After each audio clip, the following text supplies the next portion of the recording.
Welcome to our YouTube tutorial on how to disable the Action Center in Windows 10.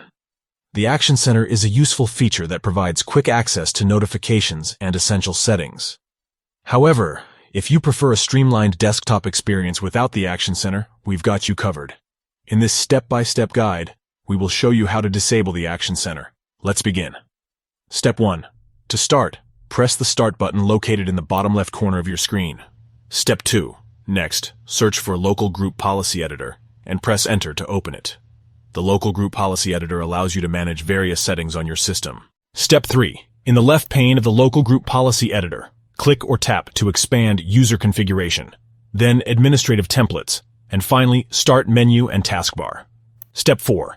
In the right pane of Start Menu and Taskbar, double-click or tap on the Remove Notifications and Action Center policy to edit it.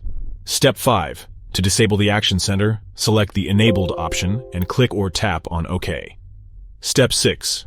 Once you have made the changes, you can close the Local Group Policy Editor if you prefer. VoiceOver. By disabling the Action Center, you can customize your desktop experience and eliminate distractions. Step 7. To apply the changes, it's recommended to restart your PC. And there you have it. You have successfully disabled the Action Center in Windows 10.